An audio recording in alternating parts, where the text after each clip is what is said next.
Hey, good Happy morning. Monday. Happy Monday indeed. Apologies for the bags around my eyes, everybody. Me and the mighty haven't had much sleep for some unknown reason. Well, we haven't slept together, by the way. I'm just making that clear. But anyway, a very, very good morning, a good Monday morning, afternoon, evening, wherever you're watching. Um, Great weekend. I'm sure everybody, some people are going to have quite a thick head, I would imagine, today, because there was quite a lot of singing and a lot of beer drinking going on from what I could see after the game yesterday. But before we get into today's show, let's do some housework and we'll crack on. So, again, welcome to all watching across the platforms. Thanks to everybody working in the background. Don't forget to smash that like button if you enjoy the show, or even dislike if you don't. That just helps us get further as a channel to other NUFC supporters. Subscribe, it's totally free. Don't forget to smash that bell. It gives you future content. We do 7 days a week stuff. So once we upload the video, you'll get notified. Come on board and have a look. If you want to help us and support, you can become a member for a small monthly fee. That'll give you a chance of winning a prize at the end of each month, as well as members only content. Don't forget to check out our webpage, nufctalk.tv, for any news and content that's going out there. Win and DX usually do some content on there and keep that up to date. But obviously, we'll wait for the source to come. A good source to come out before we do it. But it's totally ad free. We literally do it for the love of the job. If you've got a question for me or Win, then obviously give us a cue in front of that question, and we'll do our best to see it, highlight it, and we'll talk about it during the show. If there's something that you would like us to talk about, then obviously you can also do that, and we'll have a look for you. But again, apologies if we don't mention everything. You guys do like to just talk amongst yourselves in the chat. But obviously, if you want to guarantee it, and you want to guarantee it mentioned out, then use the dollar sign. Follow the instructions, and obviously with the super chat, we will definitely get it mentioned on the show. Any members or gifted memberships that are due today will be highlighted and thanked as we go on, because I know you guys are very generous out there in Watchland, and give us some great support, and may that continue. Because, like I say, you guys, without you guys being involved, then the show is immaterial. To be fair. But anyway, mate, how are you this fine Monday morning after I a am great Sunday afternoon? I am absolutely superb. Thank you very much. Superb, superb, superb. Feeling as Mm. one always does. That's what's special about Newcastle. You can guarantee this morning everybody is going to work with a spring in their step and what's the world going to bring now? Yeah, yeah, And that's what Newcastle United means to the city of Newcastle. It is everything. Uh, absolutely. and it's we're gonna start off as we've just talked about in the green room with the league table as it is now.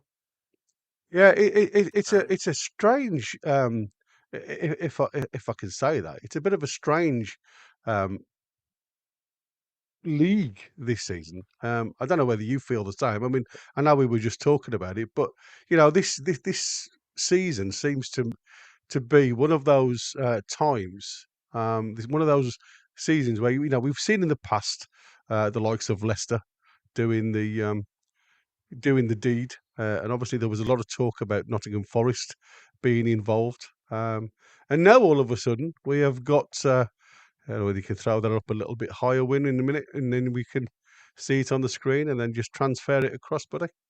yeah, Um, I'll tell you something now. I feel like Bruce Forsyth with my dolly to the side here. He's doing a cracking job. Um, just need to transition it across, buddy, whenever you're ready. And like I say, this to me is crazy because you've got teams as far down the table as like 12th, 11th, 11th, 12th, 13th position, all vying for European places as we speak. So phenomenal to position to be in at this present moment in time. Um, well, and like I say, you think we're eighth, and when you say eighth, I mean Stephen Howe's made a comment. I'm just going to put up on the screen now, and I quite like that. With what Stevens put down, slowly turning around now. 1 point off top four with Wilson, Botman, and Trippier still to come back and January around the corner. What a difference literally a couple of weeks make, doesn't it? But what I was going to ask you, matey, do you think this international break now has come too early for us, or do you think it's needed? No, no, I think it's perfect. Yet again, perfect. We can go and get some warm weather training and come back and go on our normal little successful run that we've done the past 2 seasons. But Yeah, yeah. I looking mean, at, obviously, seeing I look at, Gordon go off yesterday, yeah, and so obviously that's team for Crafty being if there's taken any, out the team. yeah, Yeah, yeah. whatever. Did you know about that? Did you know about Kraft? No, no, Well, apparently Kraft got injured during the warm up. no, He no. was part of the squad on the bench, and obviously they'd got a couple of players down there extra, as they always do, um, just in case. So apparently I don't know what happened. There's no information out there about what happened, but he took a little bit of an injury at the build up at the start of the build up, and obviously came literally there and then came out of the team. And from what I've been reading this morning, he's even been omitted now from the Swedish team. So obviously it's something that's going to take a week or more to get right. So that's an interesting one. Didn't know anything about that one Well, until and that read gives about us it. the week to get him right. Exactly, and it's like the same as Gordon, isn't it? You know, you've got to look at the likes of whatever Gordon come off with. He was holding his groin at the time, so I'm hoping that injuries just a minor rather than a major, because obviously groin injuries uh, can keep you out for some time. So let's keep our fingers crossed that that's not as serious as we first thought. Yeah, well, Um, the Saturday, Sunday, sorry, Sunday, the big takeaways there were number one, look at the bench we yeah, started what a with. difference. Yeah. You know, it's a completely different scenario to what we had last season. You know, having players to come off the bench of the caliber of Barnes and Tonali, and what a difference they made. Oh, absolutely. I mean, the contribution. We all know what Tonali brings us, and that's what I said.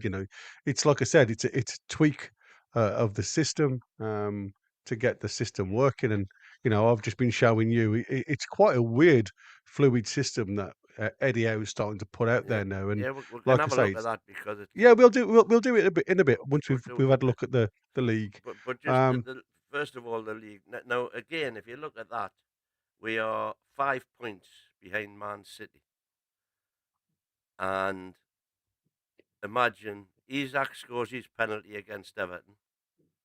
There's another no, two you points. Anthony Gordon, you mean? Sorry, Anthony Gordon scores his penalty against Everton. If we get the 3 points that we should have had against Brighton because we battered them from start to finish. Yeah, just couldn't finish. We It battered was very Everton. much like the first half for Forest, wasn't it? Yeah. Um, there's 5 points, and as I say, if Isaac just passes that ball to J7 against Chelsea, that's another one. So Yeah, yeah, 6 points, and all of a sudden we're above Man City. yeah. You're lying in second. And we're It's lying in crazy. second, which is where I predicted we would be, which is where everybody laughed at me. Yeah, And, you also said Arsenal were going to be 8, didn't you? I At the did. end, And, and and, and the Arsenal are currently fourth, fourth. but they're one game away from 10th, Yeah, yeah. you know. I think obviously there's quite a few surprises in there. I mean, obviously I didn't expect Forest or Fulham to be up there. And obviously when you look at results like yesterday, where you see Tottenham being turned over by Ipswich at home, there's always going to be these results, and even like the Man City results. Who would have said that Man City would have lost on the bounce like they have recently? Not only in the Premier League but also obviously in Europe. They're not performing very well, and people say, "Oh, well, they really miss Rodri and things like that." And it is surprising when you take one player out of your team, and obviously we now have got to make a change. It's a forced change, regardless of whether the injuries come back, because obviously we know Byrne got his obviously fifth yellow card yesterday in the pre-19 games before obviously Yeah, it yeah. goes into the second But part. So there again, we'll look at the bench, yeah, and and you've got a good we've got replacement. Kelly to come on for Burn. Yeah, yeah. There was a lot of people arguing they would have preferred Kelly to play yesterday. Yeah, I mean, I don't think you could have really faulted the way they handled Chris Wood yesterday. I mean, he didn't get a sniff. Now, Mm. I also take on board the back four because One if you touch in look the at where, box he had according to Match of the Day. yeah, that's true. Just one, and I mean, it was a shot on target, but it was well blocked. Yeah. But I think we said the reasons why Chris Wood didn't really show anything for us at all because of supply. Forwards need supply, don't they? They need crosses into the box. They need balls into the channels and things Well, like that. Now, specifically Chris Woods needs crossed Absolutely, into the box. absolutely. Very few centre forwards. If I'm honest with you, there's very few centre forwards create their own work and create their own spaces. Um, and I found what I thought yesterday was the whole back four did an amazing job. When you're taking out their two, well, if you think about it, three strongest players. I mean, I know Gibbs White is just coming back from an injury, and he's just getting his match speed and his head speed up to scratch. But when you take the likes of Ilanga and Hudson-Odoi out of the equation, because they weren't effective. The two fullbacks yesterday, Tino and Hall, again produced the magic, did what they had to do. They nullified Forest's real attack with Burn and Share doing Share was more the man on and Burn was just off him, just working off him, and there was some really good elements. Now, I do think we've got to be a little bit stronger when it comes to set pieces. Well, And but there again, that's I had the first the four takeaways for me from yesterday's match were: one, the bench, as I've just mentioned; yeah, two, Isaac's got his scoring boots back on. That's four in a row now. Three, the intensity's back. While like little dogs at broth on every ball, chasing. But Nottingham was second, but as we, had the bit argument with Chris at half time, you and I both thought that we were com- completely controlling the game, and Chris disagreed, thought they were. But, if you look at everything, we controlled that game from start to finish. And the fourth thing that I've got, which alludes to what you've just said, is, and we scored from a yeah, corner. yeah. But Yeah. but I agree, mate. But I do think our set pieces, even though we listen to Eddie saying, you know, we really work hard at our set plays. Mad Dog, is involved in that, and the amount of time that they put into set plays. And Chris questioned yesterday, why is there so many players around the ball? Well, obviously they've been working on certain things, and they were just seeing what type of which one of those systems they were going to try. But I was more concerned, if I'm honest with you, recently I've been more concerned with what we're doing defensively at set pieces. Now, yesterday, I mean, obviously we all put the blame on Joe Linton. But when you actually watch the match back, and I've watched it back several times, and I've stopped it and started it and stopped it and started it, and I've tried to work out where for me, there was a couple of positional issues. And the biggest failing, I suppose, was Isaac stepping off the line.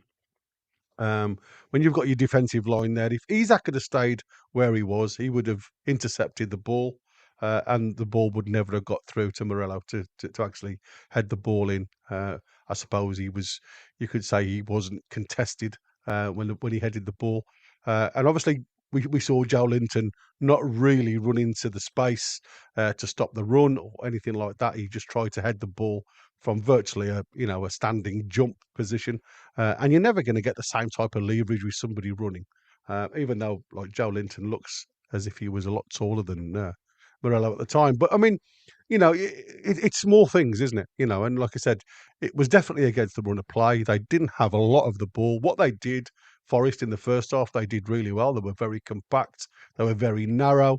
They didn't allow us any space. I mean, J7, both sides work well, and I've said it before. J7's the type of player. Doesn't matter where you put him on the field, he will do a job for you. He's 100% man, and I think that stands for itself. But you're Well, absolutely bang on, and it's what we alluded to yesterday. There's going to come a time where our bench is going to be as strong as what's on the field, and we're starting to see that now. We're starting to see that with the players that we've got on the bench, and well, you can there's imagine, always as just been pointed out, if you stick, we'll start off with that lineup. Let's just see it, and then you stick Wilson, Botman, and Trips onto that bench. We're covered in every position, just yeah, about. We're yeah. covered in every and Kraft, of course, Well, obviously, which like I say, which we would know cover Kraft for is out. which Yeah, would cover for share. and I don't know what And the we're going to get what it. it We're is. going to get injuries. We've got our first suspension now. We've already Yeah. had one, And we've and still got a few more on 4, haven't we? 4 bookings. yeah, So, yeah. it's only a matter of time before that ticks over to 5 and we lose a few more players. But you're right. It's lovely to think that we've now got depth in that squad going forward. And that to me is a massive bonus, if I'm honest. Um, but I mean, I am so curious about this Premier League this season, though. And I said, like I say, in the pre-season, how difficult it was to pick, from fifth onwards, if you like, because there's so many teams vying for them spots that are all obviously bought really well over the months. And even if you go down all the way down to, I think it's West Ham, which are the ones just at the bottom. There, can you just scroll up for us, Win? Um, there you Well, go. West Ham are down to 14th. 14th, you know what I mean? I mean, down to 13th, they're only 3 points off us, and that's how tight it is down there. But I mean, West Ham are the team that we've got next. Lopetegui's under a lot of pressure, if I'm honest, because Which, they've which spent which is really the other well. thing about Saturday. The win against Arsenal would have counted for nothing if Yeah, we hadn't got a result yesterday. yeah. And it gives us that 3 points clear over Bournemouth, Man U, and looking at the fixtures ahead, there's a lot of teams still playing one another who can't get them. You look at our next three, they're looking winnable to say the least. Well, apart from Liverpool, like I said to you before, I think I Liverpool think is the Liverpool team. this season, this is when we're going to bust that hoodoo. Do you think? Yeah, You and see, I think Liverpool are stronger at the minute than they were last season. I think Klopp has left a formidable team. Um, absolutely. But I just think the way they're playing now, they just look so good in defence, through midfield and attack. And, even Nunes is scoring now, which obviously he never really did under Klopp. He wasn't really the threat. I mean, I know he scored the 2 against us when they went down to 10 men, which were, 2 absolutely cracking goals, if you like. But he just run onto them and seemed to Three just three smack them. points And that would have got us into Europe. absolutely, absolutely. But I mean, it is what it is, But like I say, it just proves, doesn't it? If you can go on at this present moment in time, the Premier League, if you can go on a run of wins, You can put you can three or go four from wins together, you yeah, zoom. you can go from 12th all the way to third and fourth. Yeah. And it's as simple as that. And like I said, I have. It's been a long time since I've seen a Premier League as congested. Top half, I say, if you look down, even down to 13th, they're all only literally a game away from being in the top 5 or 6. So it is mad at this present moment in time, but it's an enjoyable season. I'm loving every minute of it. Um, but you don't you can't just take. There's no game in the Premier League this season that's a given. I'm telling you now, and you can see that yesterday. Tottenham losing to Ipswich. That was a banker, and I bet Well, there was that, that, lots of that was people. just Spurs being Spursy, wasn't it? Well, absolutely, and that's what I said. But there's no bankers, though, mate, is there?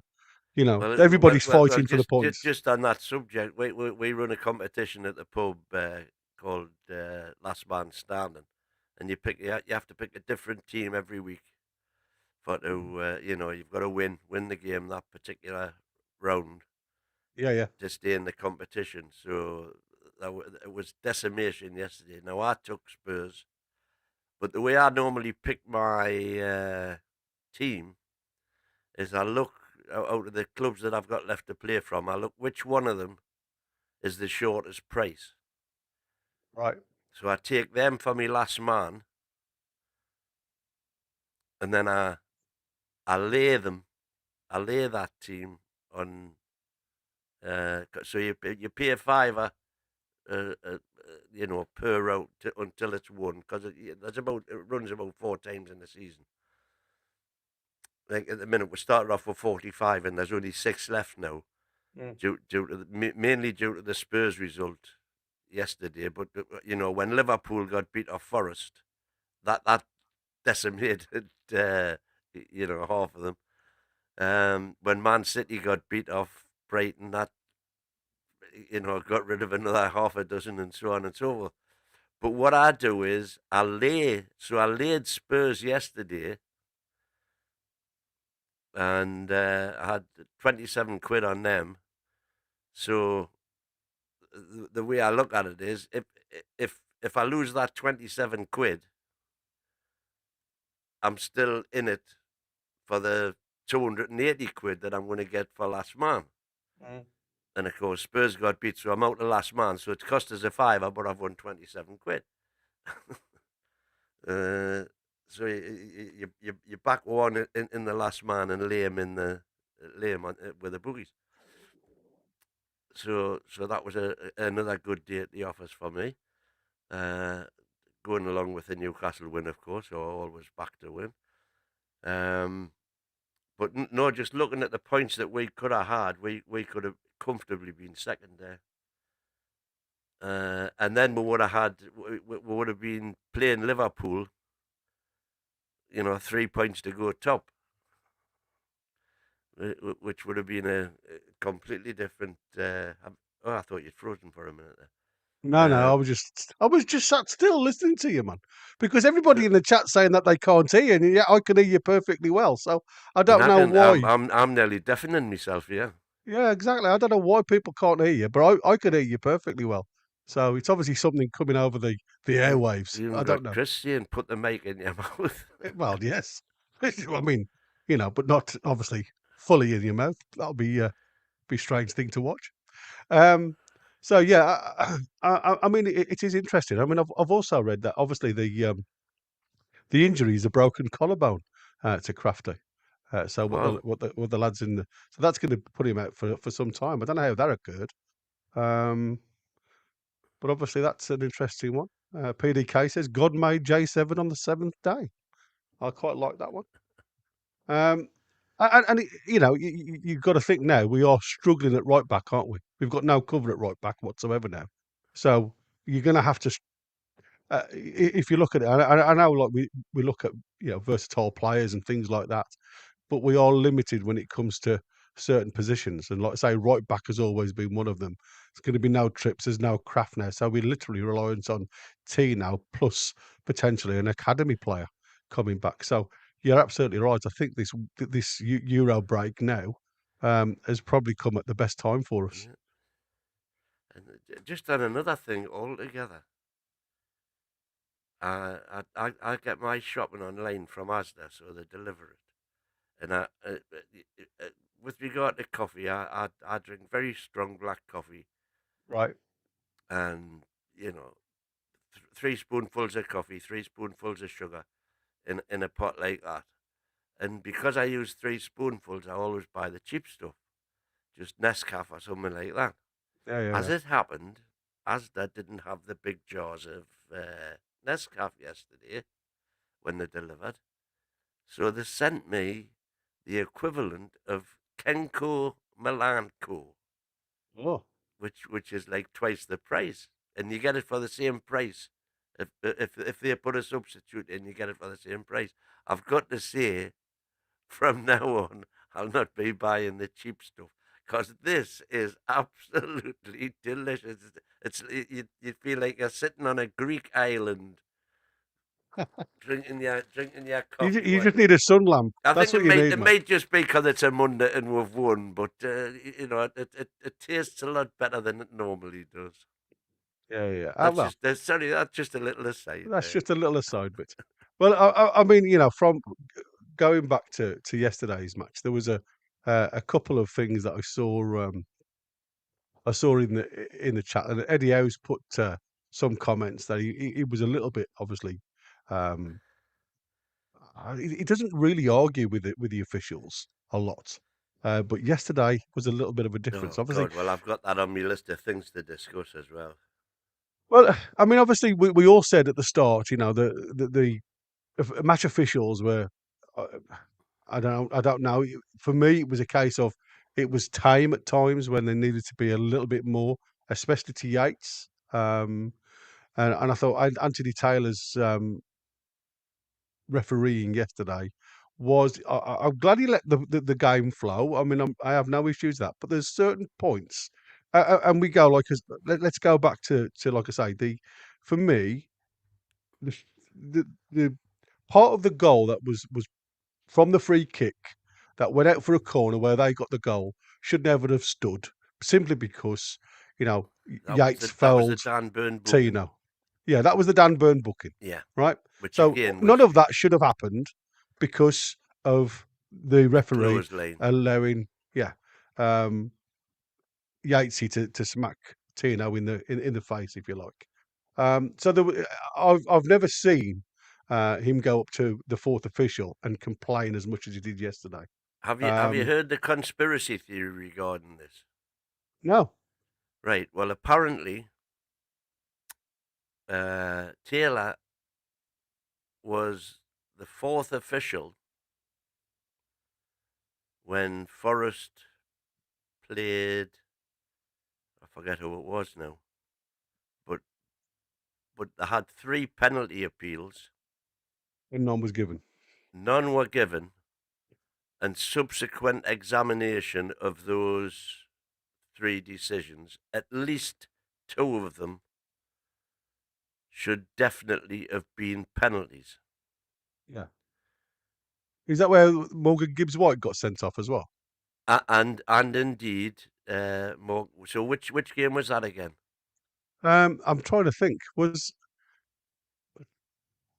I don't something's They telling brought me. it up on two replay, Yes, and yeah, yeah, so he probably, even if subconsciously, they were at pains to point out they're not suggesting da da, but subconsciously he may have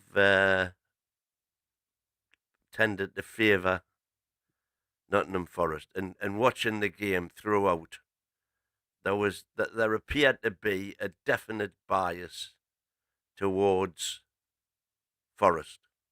yeah. It was a strange one to think like when I mean like I say I've watched it back a couple of times, and the one thing that I noticed, and I did take I've put two pictures together here. Let's have a look at these pictures here. I'll put it on the screen. These are only stills.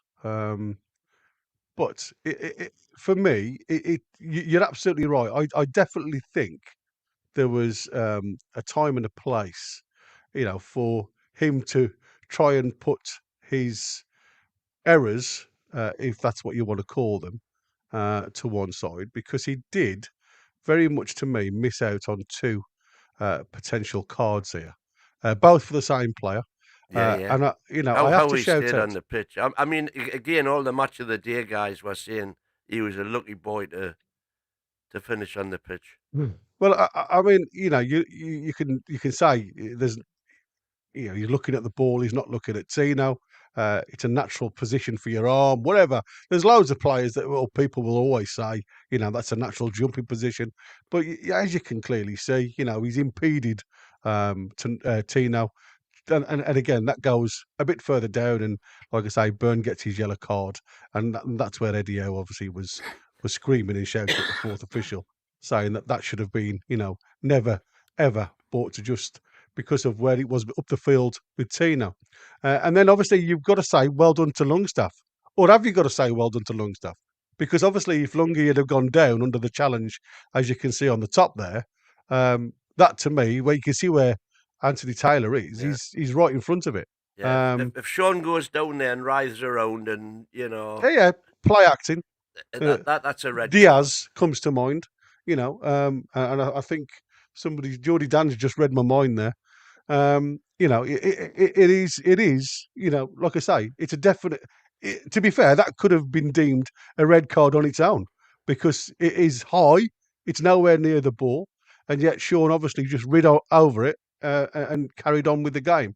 So you've got to give, I And look, suppose, look where credit Taylor to his is. play. Exactly, right in front of him. That's what I'm saying. And So actually, you can't see him. Well, you can. You can see his legs because he's got black socks on. So yeah, you can see his legs. So he's right there at the behind, perfect angle to see it. yeah. Well, you could, like I said, there was obviously there was blood everywhere, like, all over Tino's mouth at the time as well, off his lip. Um, and for me, I think Yatesy was a very very lucky boy. But going back to how, like, I'd now complaints about the Burns foul, it was worthy of a yellow card, and that's what he said. But if the Newcastle boss should have said it was never been allowed by the referee in the first place, as Tino Livramento was lying on the floor covered in blood coming from his mouth after being on the receiving end of an elbow from Forest captain Yates. And then he goes on to say, it's very rare you see me run to the fourth official, but I thought Tino had been elbowed in the face and it was a clear free kick and it wasn't given. And Dan then paid the price for it really. And he feels like he was making it, a foul. He should have made it a foul before the actual Burns foul, before he got to the yellow card, and he was a little bit aggrieved with that. And then he says, "We knew we were going to lose Dan at some stage, and Fabi and Joey are in the same position because they're on both four cards. So I'm probably pleased we're not losing them all at the same time. It's a huge blow to lose Dan. He's done very well this season." And then obviously obviously I've said there's a clash with Yates and Lungi, and like I say, some of the players, some of the supporters, even on that challenge, thought it was deemed a red card from the instance they saw it. But like I say, because Lungi didn't roll around as some people do, he got away with it. And then obviously he goes on to say about the turnaround and how Joe Linton has been one of the big pluses of the side this season.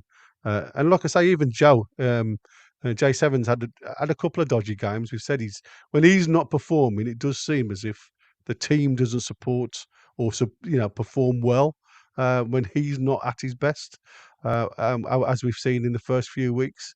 But he seems to have moved on from those games really well now. Mhm. Right. Well, we're talking about Longy, and you've got some interesting stuff to come from him. So let's just have Trulls, good supporter of the channel. Let's give Trulls a couple of minutes here. Yeah, yeah. Starting off with Longy started well, but reverted back to his not doing so much again.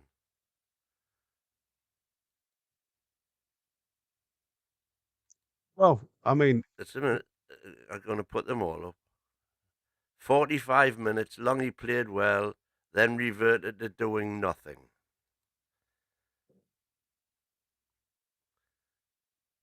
Longy plays we win despite him playing. yeah, yeah. That's to sort of contravene the stats. I want Longy to play 90 plus as he did in the first half, then he will be good.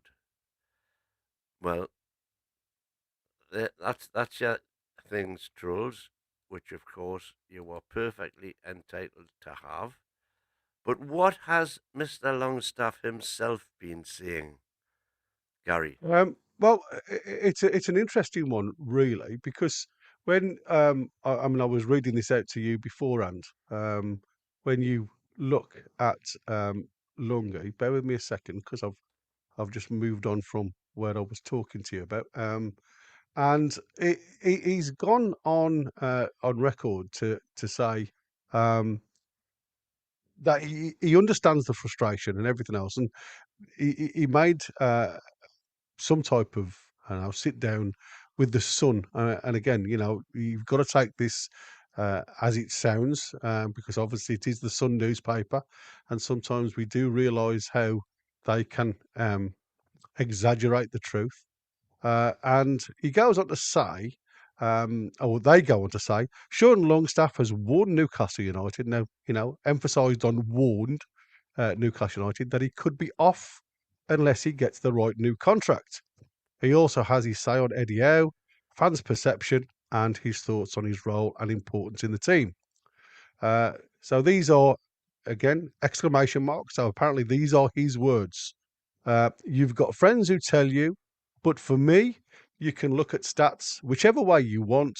There's always going to be people who you can give them all of the stats in the world and they'll still have an opinion. That won't change their opinion, whether the stats are there or not. For me, I just try and play my game. If we win, brilliant. If not, I'm just trying to look at what we can do better as a team and we'll go from there. While some supporters feel Eddie Howe would be better playing one of the glitzier names in the squad, Longstaff says he is happy enough earning the praise from from his colleagues and coaches. And he goes on to say, I don't flick the ball over someone's head like Bruno does. That's what catches the eye, and there's a lot of ways to win a football match. My job is to make them look good and flourish as best as I can, and get into the box and hopefully score goals when I can. I always put the team first, probably to my detriment sometimes. I think you see the best from people around me when I do play. As long as the changing room appreciates that and the staff appreciate what I'm doing, that's all that matters to me. I think me and the manager have always had a great relationship. To be fair to him, he's never really listened to the other people and what they think. He's always played me, and I think there's a reason for that. There's stuff I'd love to say, but I can't. All I can do is play football, and my value will ultimately be shown on the football pitch, whether it's when I'm playing or not playing. Eventually, if I keep doing the things right, then one day everyone will see that it might be it might be when I'm not here anymore. So obviously, I think what he's trying to allude to there is, what people say, we don't see what you do on the park, um, and I think that's what he's alluding to. Uh, and then it goes on. In that case, if that's the case, then that's the case. I love the manager to bits. I can only thank him for helping my career. Sean has said he will not sign any new deal unless he feels he is getting his market worth, after seeing a number of other teammates receiving significant pay rises. When pressed on it, he sees his future at Newcastle United. He said, yeah, if it's here, it's great. If it's not, it's not. I want to be valued as a player. I want to be appreciated as a player. And whether it's here, great. If it's not here, it's somewhere else. And it'll be somewhere else. In a way, I live day to day, game to game, and I just try to take in every game. I get to go to work every day and spend it with my best friends. I don't know what's coming ahead. I don't know what's coming down the road. I just try to embrace every day and enjoy every minute, because ultimately it won't last forever. Despite the contract issue going on in the background, Longstaff refuses to try and play down the aspirations this season. He says, you want to finish in the top four. There's probably three teams that are definitely going to finish in there. And then there's 4 or 5 going on in one spot, going to be placed in the Champions League. Europe's the minimum, but that's looking too far ahead. We're just focusing on week to week, getting better. And if we play well and do the things that we're good at, we'll end up where we deserve to be. And then it goes on to say the strong words and opinions by Sean. This season, Newcastle have a record of winning 6 and drawing 1 of the matches that Longstaff has started, while we are yet to win a match in which he hasn't started. It certainly backs up his claims and importance to the group. The club have taken up an option on his deal to extend it by 1 year to the summer of 26 and his current terms, but it looks like he wants a new deal on higher wages before that is going to be sorted. And then it says the wage is sorted sooner rather than later, and that's fair enough to guess. Thoughts on what he'll have to say are in the article. So there you go. That's literally all what he said when he was challenged by the Sun to have a chat. So I mean, there's like I said, there's going to be Well, lots of I like the people. fact that he's finally speaking up and challenging all the Longy haters. You know, Yeah, yeah, we've got about 20 chats in from our Lord and Master, Longy for president, and all this. You know, he's being sarcastic, but nevertheless, as I keep on saying, the stats are there for all to see. When he plays, for some reason, I know not what, we play better and we'll get yeah. better results. It is an interesting one. Like I say, I mean, I know people will always say, like, the glitz and the glamour, and he mentioned there with Bruno flicking it over people's head, and there's players on the bench that are bigger names than him, and he says, like, my game is to make them look good, it's strange, isn't it, when you look at a player that is actually undermining his own ability to make the players around him play better. And that's whether that's supporting them by being in a more of a defensive role or being in a more supportive attacking role, or just again moving players out the line of vision for forward balls. I'm going to take you on a little bit of road. Go to Joe Linton's goal yesterday, the second goal. Um, if anybody wants to look at J7's goal, was J7's just pure skill from him, or did Tino Livramento's run that went left to right give him the space to get the shot off? But nobody will mention Tino's run. They'll just mention J7's goal. And that's what I'm saying. It's little moments like that where Tino makes the run, Murillo at the back there, then he's undecided, he's off balance, doesn't know whether to go with the runner or whether to stay. And then you've got somebody else, I can't remember who it was now, Ilanga or somebody running back. And their momentum takes them a little bit past uh, J7's right shot, so he has the chance to bring it back on his left. It gives him that yard of space to curl a beautiful. I mean, don't get me wrong, the shot itself, the curler, it was going from outside the post to in. Uh, it was a great shot. And that's taking nothing away from J7. But again, it's that movement. It's that movement off the ball that nobody talks about that creates the space. So, for me, there's a lot of talk out there about what he does and what he don't do. And I just think, like, we've just got to give credit where credit's due. If the lads are performing, the 11 that's on the park, and whether it's got if he's not got the skill set the same as anybody else, you've got to say well done to the 11 that are performing, and not losing. Because, like I say, you said it before, You can't have and 11 show ponies, you've got to have a couple of workhorses. and that's right. I mean, that's the way I've always looked at it. You don't going to get. I mean, when you go to the likes of, people always say Real Madrid have got 11 show ponies. It doesn't always work that way, does it? Because there's going to be names in that squad that I won't know that much of. I'll know about a few of the superstars, but I won't know all of it. And again, the way I look at it is, yes, I don't follow European football, the likes of Foxy or other lads do, Stevie and all them, but there's still names that are heavily involved in a lot of the big games. So you pick certain names up. So for me, Lungi's one of the workhorses. He's nothing special. He's just the grafter on the park. And like I say, as long as we're winning, I really don't matter. Um, the show only shows comments that agree with them. Oh, Uh, bless you. you you can go in for the argumentative stuff. Well, like I said, I don't look at stats per se. You've just been talking about all of the different stats and how varied they are. Yeah, well, And maybe we should talk we'll about probably that go into now. more detail about that tonight when we're doing the Yeah, we player will. But scores. But it's weird. it's crazy, isn't it? You look at the main ones. Yeah, because they all seem they all claim to use the same metrics to come up with our scores, and yet the scores are so vastly different, you know. Weird. I like stats, but I like me eyes as well. Well, that's what I said. I mean, everybody saw the first 45 minutes different to what I did. You know, I didn't think we had a poor 45 minutes. I just think we Neither didn't did break I. the lines in the last third quick enough. There wasn't enough movement into the channels for me. It was too many touches of the ball, which stopped momentum, which then allowed them to get back into a really tight shape, for us to move the ball backwards or sideways rather than keep going forward. So, and it's all about, like I say, small decisions. It's all about moments.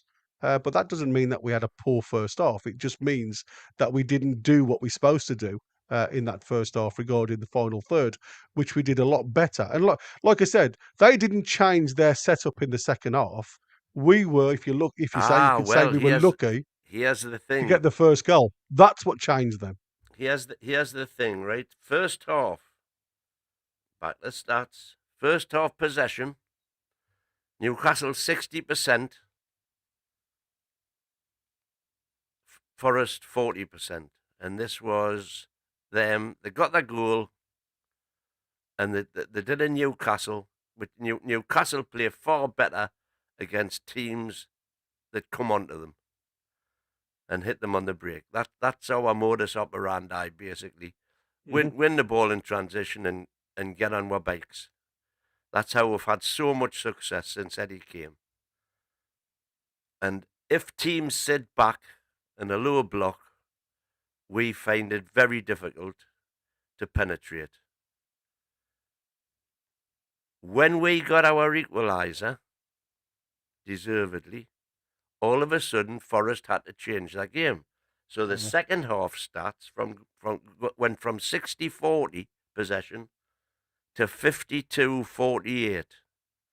Much tighter, much closer, because Well, the game opens up a bit they more were then, then doesn't it? trying to keep possession and move forward, as opposed to just hoofing it clear and relying on their defence, which has been so good this season, to defend that one goal lead. When they failed, then they had to come at us. And as soon as they came at us, that's when we had our success, because we had gaps at the back to exploit. And those stats I thought were very, very 60-40 first half, 52-48 second half. Uh, you know, when did we score our goals? Second half. Second half, yeah, exactly. Yeah. Well, as I said, it needed a goal, you know, and everybody was right in the chat. Chris was right, you know, they were doing everything that they needed to do was just keep it tight, stop the passing channel, stop all the movement, and try and close down literally on their 6 yard box. But again, something that we haven't done for a very long time. We score from a set piece, a corner, even though we've had umpteen of them. And the ball fell absolutely beautifully, and it did look like it come off Chris Wood's arm when you look at the replay, and I think that's what VAR were looking at, was there an arm involved in there? And, you know, you've got to say, Isak put it away. You know, it was a superb finish. Placed it into the in off the post, well out the way of the goalkeeper. So you know, once that goal had gone in, the momentum was totally different. The spaces become really more, you know, available in the final third compared to the first half. It was a totally different game, and like I say, when you look at the way we finished the game, it could have been 4 or 5, as daft it looks. And that's how far apart the two teams were. Um, but I mean, like I say, I enjoyed the game. Oh, It was a good one. here we go, right? So Tangy is saying, Eddie Howe mentioned in his press conference that he wasn't too happy in the first half. He thought there was too much sideways and backwards passing. I'm so glad it frustrated him too, because that really frustrates me, that kind of footy. And Chris, the American mag, comes in with, exactly, Tangy, but they were disagreeing with me yesterday. Right, we were disagreeing with you, Mr. Chris, the American mag, at half time, because you said Forest were controlling the game. At no point were Forest controlling the game. Yes, they'd scored a goal and we hadn't against the run of play, but we controlled that game from start to finish. So that's what we're disagreeing with you about. Simples. And at the end of the day, we're proven right. Yeah, yeah. I've just seen Noel throw a question. I mean, I haven't been, and forgive me because, like I say, I rely heavily on my mate to show or star the stuff that's going on in the chat, as I've got multiple screens up in front of me. But I've just seen on my other screen that Niall's put, "What's stopping either Bruno or Tonali doing the job that Longstaff does with extra quality?" Well, the only thing I can say to you, if I'm honest with you, Noel, having watched the game back, and there's only really been one game where Tonali started um, on that inside right position where Lungi plays, and from what I could see, again, it's the case of he follows the ball rather than creates the space in front. I'm not saying he can't do it. All I'm saying to you is he's a typical tactical, technical player that, like Bruno, likes the ball to feet and feed players in. And we saw that in the second half. I mean, he come on and he just slots into those little channels. Again, 5 or 10 yards from Bruno. It's a simple pass, and then they progress the ball forward. That's Tonali. That is what Tonali does so well for domestic as well as international football. And that's why he looks good on the ball. That's not Lungi. That's not what Lungi does. Lungi will move players all over the park.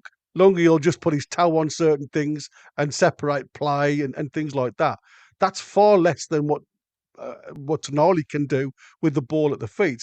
What my argument is, with the way Willock's come back on board on that inside left position, where do you play him?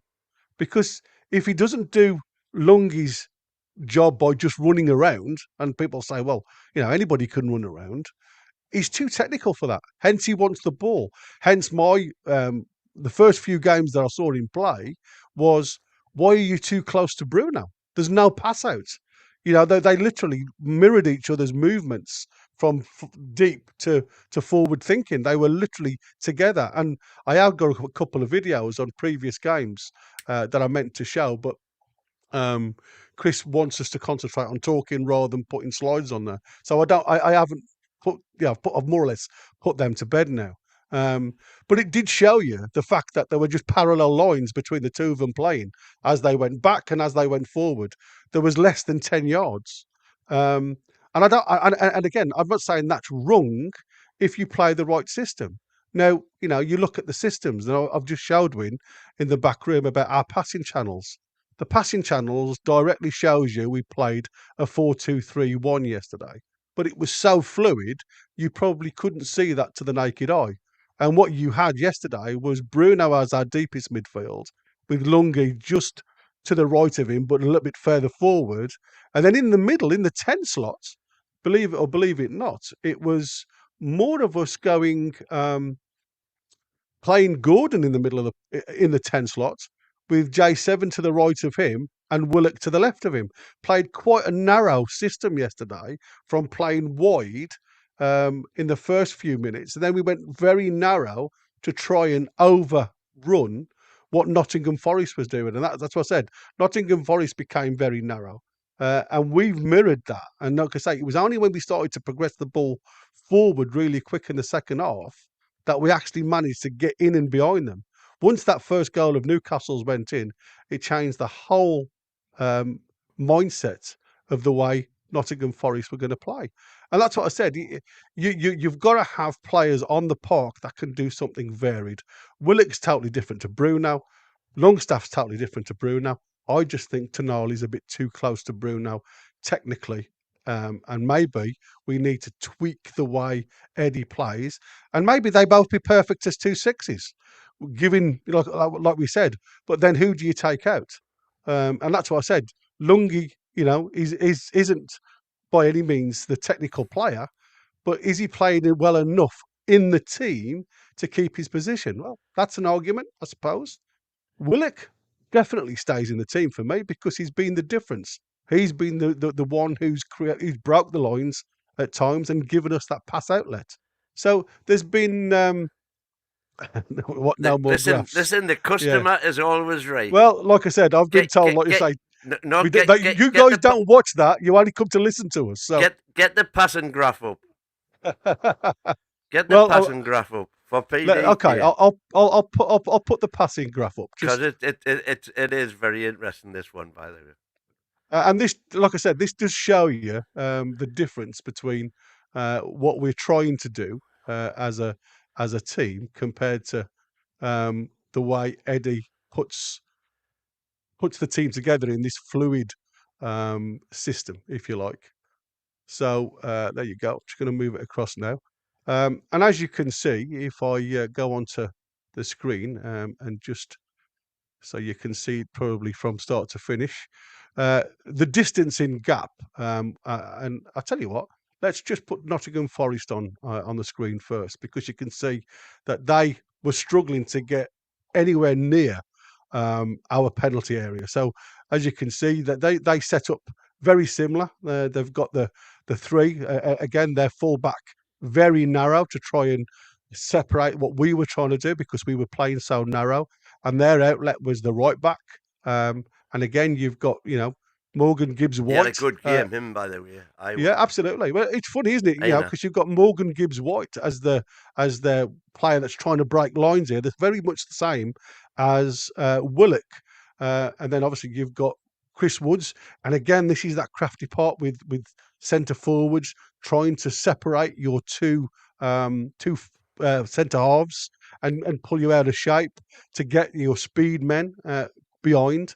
And like I say, Alanga, you know, again, look how close Yates and Alanga on the passing channels were because they were getting no service whatsoever down behind. And because we all know what Aina gives them, uh, how Lewis Hall played against Aina, stopping that progression down the park, absolutely perfect. Exactly the same on the other side with Hudson Odoi. You know, his passing angle was just the other side of his own half. So again, there was no outlet for these guys. So you've got to literally say to the back four, well done. And when you look at our channels, um, it's a really strange look at the way we look. And like I say, you can see here you've got your four going across, and again you go man to man virtually on your two wingers on their two wingers, and you can see the way Eddie likes to set up is with Louis Saul swinging it in to make a three at the back, allowing then Tino to move forward and progress down the line. You've got a very narrow Joe Linton here, who's again when these move over to the right hand side, he plays very narrow alongside Anthony Gordon, which frees up then the space for Joe Willock to run into. So again, you can see it's a 4-2-3-1. It's a very fluid system because they don't stand in these positions, but these are the positions, these are the passing channels. And people will always say, well, why is Longstaff very close to J7? Like I say, it's about movement, it's about them passing channels through. And as you can see, his outlet from Bruno is it's a lot thicker going forward to Longstaff and J7 as it is anywhere else on the park. So when he picks the ball up, Bruno, his first look is, can I progress it forward? Yes, I can. Who's going to give me that option and that space?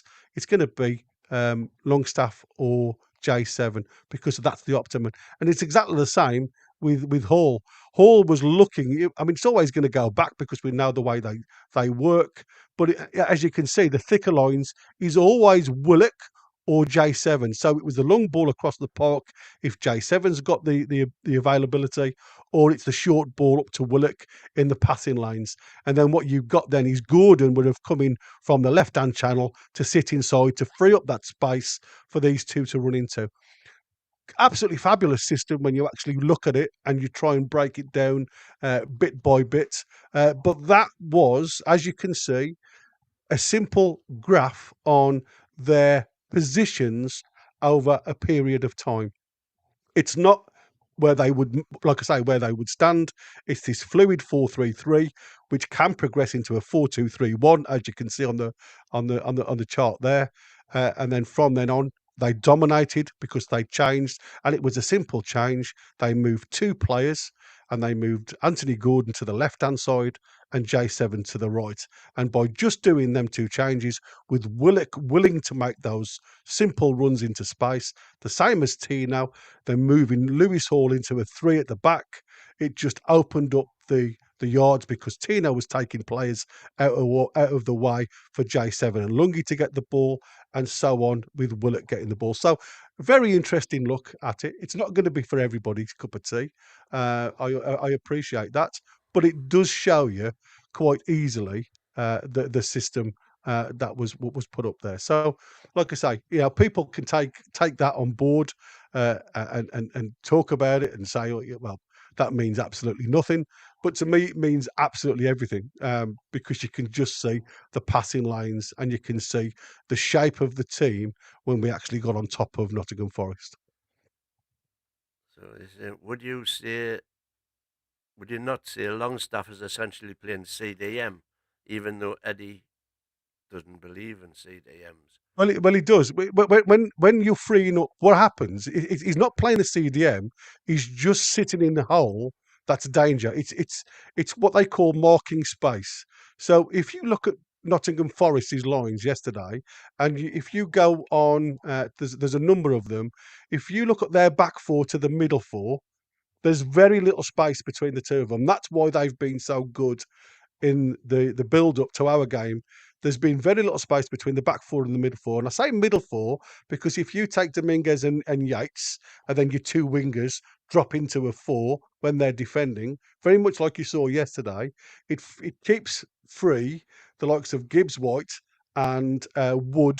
Just if the ball gets pushed into the space, in the half spaces, they pick it up and break because they've got really, and that's where they're getting the overloads because they've got really quick wingers with the two guys in the middle becomes four attackers very quickly, and that's why they've got a lot of goals this season and why they've taken on board and got a lot of scalps. Yeah, they've beaten the likes of Liverpool doing exactly what the tactic they did against us yesterday. Sat back, sat back. The ball drops into the half space, gives a white turn, and away you go. They've got four players attacking three Liverpool players. So there's an overload. And we nearly got sucked into that a couple of times yesterday.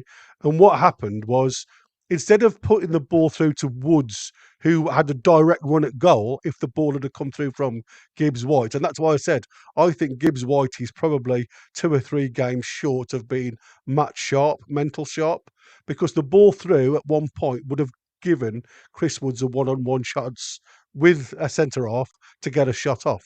But when he delayed it, he took that one touch too much. It allowed us to get back into cover. That meant Alanga wasn't available anymore. Sorry, not Alanga. Hudson-Odoi wasn't available anymore because Tino had got back. The passing channel had gone because the two lads that were split with Shaw and Byrne then became very tight and narrow. So what he did then was it pushed Gibbs White to the left because obviously that's where the overload was. And before you knew it, they'd lost the opportunity. So it's all these little movements and little being together, and it's about understanding where you lose the ball. So what he does now, and what Eddie Howe has asked him to do, when we want Bruno to move forward, they just have somebody to go and sit in the hole. So he's not a central, he's not a CDM by any, he's not a number No. 6. He just goes and sits in the hole, in the half space. Let's have a look at some comments here. Tangy Vivid.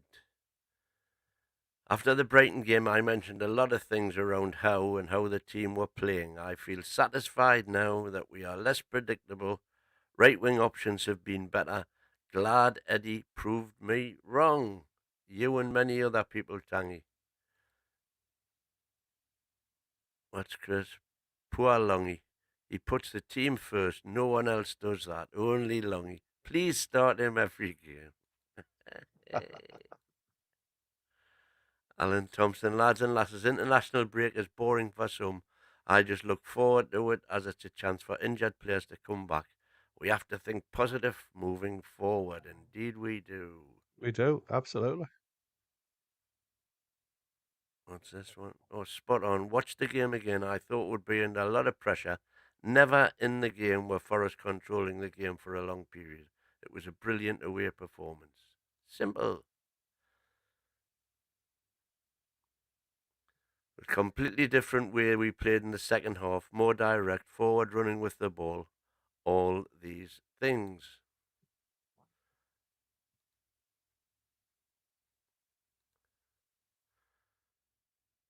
Gary, for many, Joey Linton was man of the match, and rightly so. But for me, being as a runner, Willock was my favourite player yesterday. So much energy breaking forward. I agree. Simple. Yeah, he was close to my man of the match yesterday. Yeah, Same as well, Louis Hall. Lewis. Yeah, Um, it was a tough shout, but GSM. The reason Barnes doesn't start, in my opinion, is he doesn't run back to defend, and we need our wingers to do that the way we are playing. To be fair, well, I mean, to be fair, if you looked yesterday when Forest got the attack, actually, in fact, it was when he scored. Even before then, because obviously he was breaking the line down the left hand side. But if you look at the way he does get back, but he hasn't got that ability to. He hasn't got the pace to he get hasn't got back the at pace. times, That's the bottom or line. to get forward. And I think what you've got with him, he's very much like Bruno. Bruno is a one pace pony, if you like. Um, Barnes is very much the same. But yesterday, again, you talk about technical difficulty. Barnes' little round the corner pass to Bruno and then turn and run allowed that space to become his because that movement with Tonali by the side of him on the left hand side, it was a case of one ball, and before you know it, you've got a 3-on-2 situation just from one ball. And it all stemmed from Barnes. So there is movement deep from Barnes. I agree with you. He probably isn't the most efficient at defending at times, where you certainly need it against big teams. But he certainly does a role for the team. And I suppose you can defend him on that. He will get back and support. And like I say, when we were stuck in that left back position yesterday, that ball come to him, it could have been quite easily just a tackle and given away, if you like, in a very tight situation. But he used the outside of his foot just to flick it round the corner to Bruno, and then carried his run and momentum forward. So you've got to give credit where credit's due at times. I'm just seeing something very weird here coming in. What's that? We've got Martin Watson. Welcome, Martin Watson. I don't haven't seen your name before. Welcome, Martin. Maxi on his way back to the tune, and oh, a return that would break the internet. Alan Saint-Maximin tipped to make a shock Newcastle return amid Al Ali swap deal. Oh, Report that's interesting. report check comment for the full story. Well, I'm just googling report check, and I can't. No, usually that's a cut and paste. So wherever he's got that from, there's usually a link Yeah, on that. yeah. So it won't be a report check. It'll be somewhere where he's got it from. So Uh, Martin, if you're listening, buddy, give us a shout where you've got oh, the it's not line a. from. It's not a. It's not a slash. It's just a No, capital so yeah, C. that could be from X or anywhere. But I mean that wouldn't surprise me if I'm honest. Even though I don't think it's an upgrade. Is it an upgrade? Say if we were to get rid of Miggy for ASM, would that be something that you would look at or consider as an upgrade? No, I think. Potentially, I, potentially, I suppose. I Um, think Maxi's. How do you Maxi say is it? a one-trick pony, mate. To be fair, that's Yeah, that's he's what Maxi is. just I mean, no output. That's the thing. he's very similar to what Miggy gives us. He gives us no goals. I mean, he scored a blinder against Wolves with that volley, um, but it's very infrequent, isn't it? It's very much a similar outlet. It's a kind of half valid point, Bob. Welcome, Bob. We have to start Tonali above Longstaff.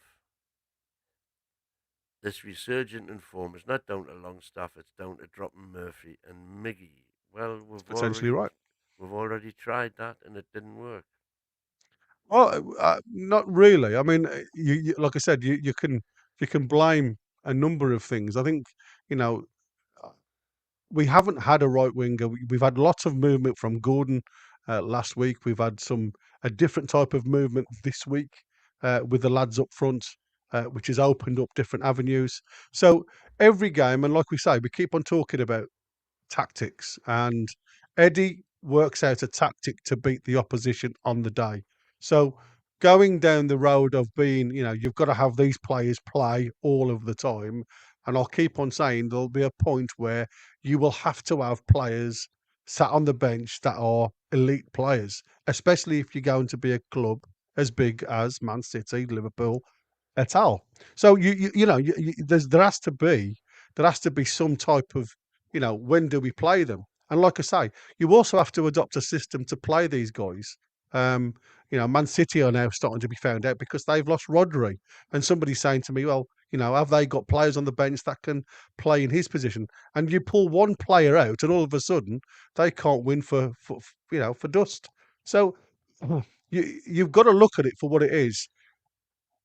If Tonali has to play, then the only person I think at this present moment in time you could pull off is Bruno, because he plays very similar role to Bruno. And now you've given him captaincy.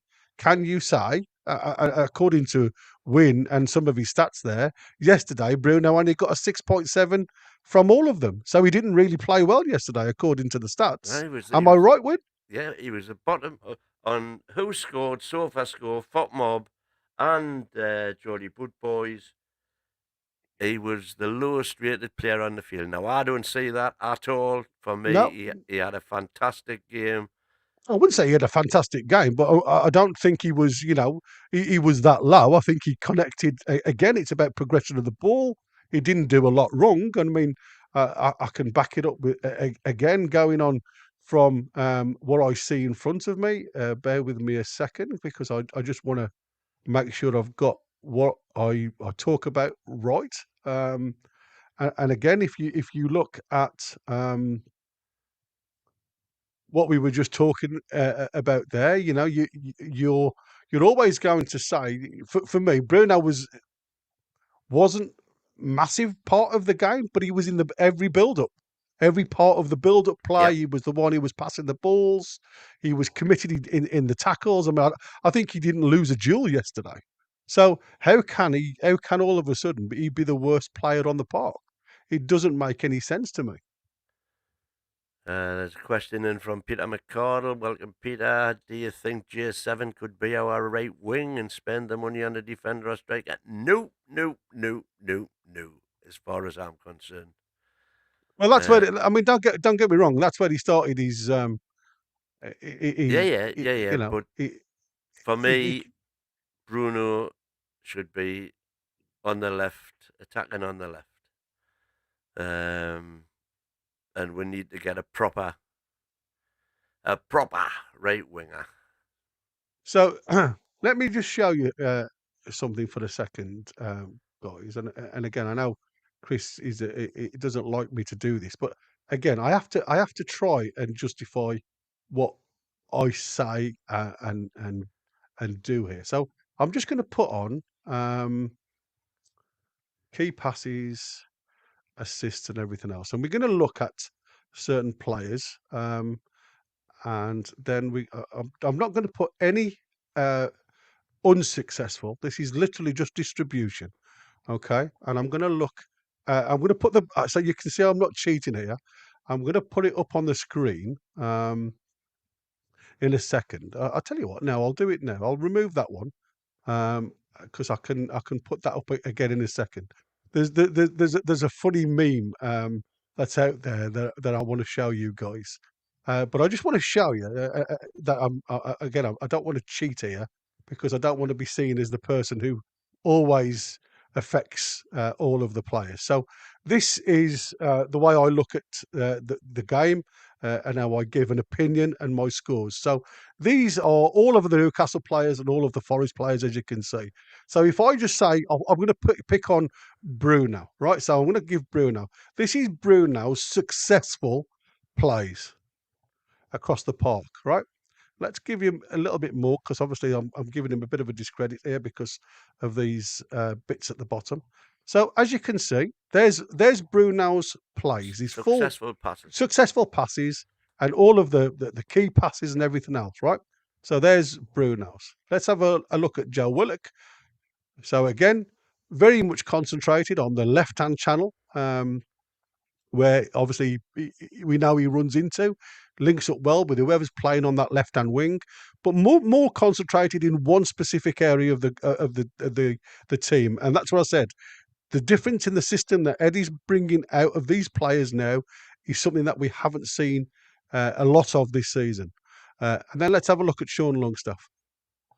Now, if he hasn't had as much involvement as you guys say as say Bruno, now let's put Bruno's back up on there. I think he's had probably more involvement. Do you say that? Yeah, Bruno's are more attacking, more forward.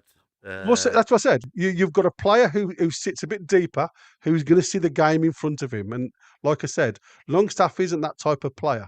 But look at the ground that these two Yeah, on yeah. their own cover. And Well, that's what I'm especially saying. the ground. That's the thing.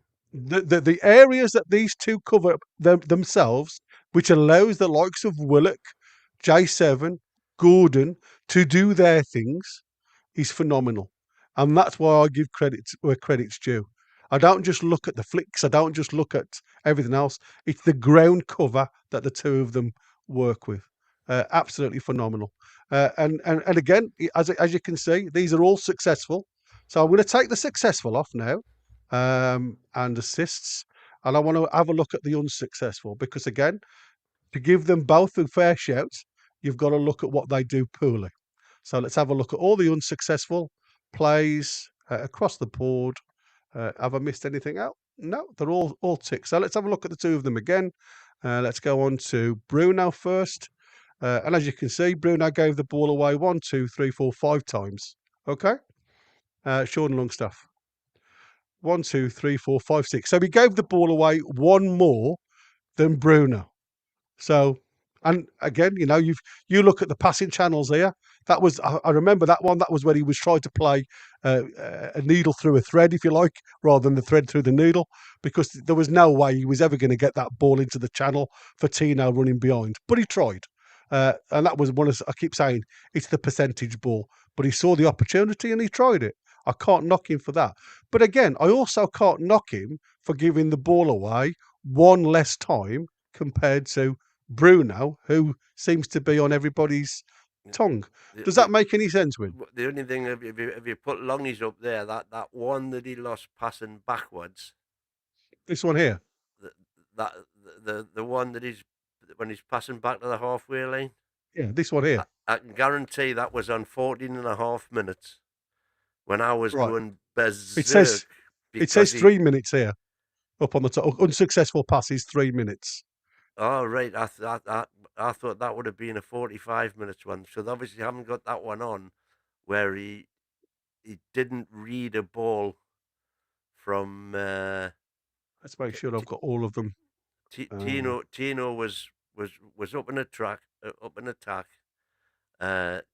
He was dispossessed, and the ball ran to exactly where Longy was, but he'd started making a move, and so it didn't get that ball, and they were away and nearly had a They chance. turned us over. Yeah. Yeah. But again, you look at where Bruno That gives the was ball away. having watched the game like you a couple more times. That's the only sort of glaring bad thing that Longy did in the whole 90 minutes. And if you have a look here, I mean, even Willock gave the ball away more times than J7 did. Than Bruno did or Lungi. But all of the giveaways are when attempting to go forwards. I mean, that one was straight out of play, to be fair. That's what I said. They're all in the passing channels. They're all going forward. And you are going to gamble, aren't you? Of course you are. And that's what I said. I don't like to slate players for trying certain things. I do slate players when they're looking at percentages because I think sometimes by keeping hold of the ball, yes, you have to gamble sometimes, but you have a lot better chance of getting or creating another chance if you keep hold of the ball. It may not be then, but if you circulate the ball again, you don't have to keep doing it, which we did against Wimbledon, which was so bloody frustrating. We did it against Brighton, so frustrating, and not have a pot shot. And to be fair, we did it against Nottingham Forest in the first half. It was trying to play that clever goal. It was trying to make that clever goal, that space in the 6 yard box, which, only the teams like Man City have really ever done. And I suppose Liverpool, when you count it back, and I suppose you can say Arsenal. And again, these are elite players throughout the team. Um, but it makes a difference when you then start to see us in the second half, when we've got the equaliser from a set piece, where we're starting to take shots from in and around the box. I mean, Bruno's goal shots that went just over the bar with the outside of his foot Oh, wasn't it was outstanding, sublime? absolutely outstanding. And that's what I'm saying. There's so much more. I mean, while we're here, let's have a look at our fullbacks, see how much they gave the ball away. Again, some set pieces, all probably a couple of chances down here. But again, you're talking late in the game, look, where we were just trying to play out from that left hand side. But again, more up the top in the attacking area, in the attacking zones. Let's have a look at T now. Have a look at Uh, Tonali, Trolls is asking. have a look at Tonali. Bear with me a second then. Let's have a look at Tonali. No, three times. He lost the ball What three about times. successful? And successful, let's take these ones off, because it'll just complicate things if I put them all on. Successful passes. He made 1, 2, 3, 4, 5, 6, 7, 8, 9 successful passes. Again, covering the yards. I mean, he's right back to left wing here, isn't he? And that's what I said. When he plays that central role, he literally orchestrates the team around him, and that's why he loves that, and he thrives on that. And we know he can run the yards. And like I said, I think Eddie's problem this season is he's given Bruno the captaincy. Because if I'm honest with you, the one person that takes too many gambles for us, where we concede a lot of possession in our own half, is Bruno, and you don't see that from Tonala. But Bruno, he's a that's creative interesting. player. How long was Tonali on? Tonali was on in the 72nd minute, wasn't he? So in 20 minutes, Yeah. uh, Well, because don't forget the game has opened up as well now. yeah, Yeah, yeah, they're coming forward trying to get a goal. There's loads of space around the park. Let's have a look, because he's got an assist as well, which is this one here. Look, so he yeah, that gets his was him assist to for Willie. Harvey Barnes. Harvey Bond, sorry, I. Yeah. So let's have a look at his unsuccessful one stuff, because, like I say, you've got to have balance. So let's have a look at his unsuccessful. That won't be much. I think two. There you go. So in his 20 odd minutes, there was just two balls that were given away. Don't think there was any. Oh, sorry, three. When you look at unsuccessful set plays, because he did try and take that ball, which didn't beat the first man in the wall. Um, so again, I don't fault anybody. I don't fault Tonali. I think they've all got a role within the squad. It's sometimes, like I say, I just think Tonali and Bruno. And let's do a comparison. Actually, let me just put a comparison on. It's going to be a bit difficult to see the two of them. Um, let's the successful passes. And I just want to prove a point when we look at the two of them playing centrally. Um, let's throw all of the key ones. So just to make sure I've got everything marked in clear. There you go. So there's Tonali marked, and here's Bruno. Now we've got him fullbacks, we've got him central, and we've got him attacking both wings. So watch what Bruno's does. Virtually the same, but he never comes back into the right back channel here. Look, where Tonali does. Goes into the left back channel. He seems to frequent, if I'm honest with you. And again, this because he probably moved over a little bit. So maybe this is a bit lopsided, because he moved over to the left hand channel when Tonali come on to play central. Um, and like I say, you can see the type of areas that they both play in. And that's what I said. You have got two outstanding players with Bruno and Tonali. And I think, and like I say, I still say to this day that Tonali is probably the better player than Bruno, because of what he does with the ball. And it's nothing fancy. And he gets into the challenge and everything else. But to me, he covers more ground than Bruno does, even though I think, like I say, if you was to toss a coin, I wouldn't mind either of them on the park. and I wouldn't mind them both being on the park, but it would need a tweak of the tactics to do it, because they both deserve a shirt. So, like I say, there's an argument for and there's an argument against, whichever way you want to do it. But to me, it was just something interesting, and like I say, I hope that hasn't taken too much of the time, because I know people in the chat will be going, "What the heck? Is far too much going on here. There's far too many little wiggles." Okay. Chris is saying I'm knackered. But it's like I said, until you start looking at things and Exactly, analysing them, exactly. you can see a game, you can watch a game, and we all do it. We're all at fault for it, and I am especially if I see somebody make I said it yesterday. Come on, Isaac. You've got to be stronger in these positions. Shaw, come on, Shaw. You've got to get your head at that. He dove under the ball a couple of times, but when you go back and have a look, the percentages of them doing something wrong is a lot less compared to what they're doing right. And I think you've got to give a little bit of balance there. We want the truth. They can't handle the truth. We want the truth, Chris, but can they handle the truth? Well, like I keep saying, show me something that defies what I've just talked about. I mean, that's all I can say. Show me something that proves the point. Like I said, for me, they both deserve a shirt, but where do you play them? And who do Well, you who do you tweak? we've got another new name here. Welcome, Play Cards carts? Gaming. I haven't seen Cards Gaming before. By the way, come on, folks. We've got 200 people watching, and we've only got 38 likes. How are you, man? Drop Oh, out the here the lads. drop Come out the on. chat for a couple of minutes. Hit that like, please. Absolutely. Where was he? Here. Let's get back to him. Cards Gaming. I've said since the first few games Bruno and Tonali played together. I've said since the first few games Bruno and Tonali played together, they won't work. They are too similar. We only need one or the other. Well, I don't necessarily go along with that, but I've said that as well, to be fair.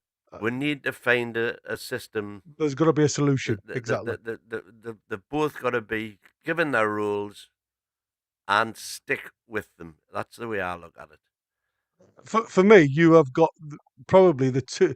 When I look at our midfield, if you look at just the midfield, and I'm not talking Lungi or even Willock, because for me, I think we've found a perfect little system here with this fluid 4-3-3 that he uses. And yes, at this present moment in time, he's using Lungi to do the doggy stuff, and we're doing 1-for-1 for Willock, who's still finding his legs now.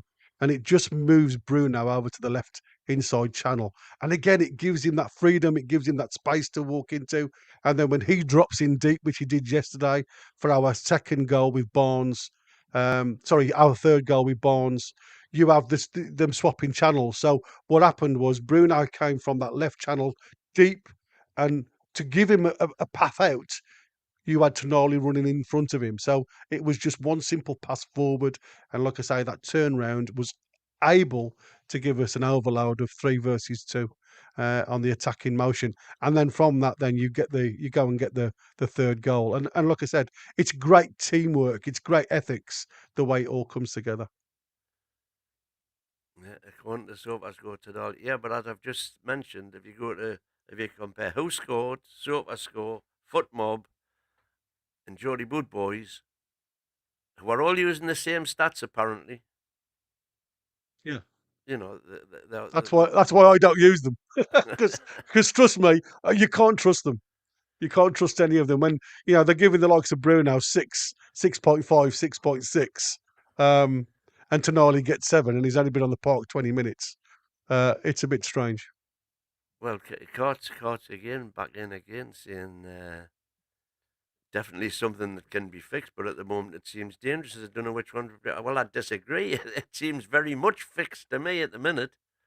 You know, the last 6 performances have been fantastic.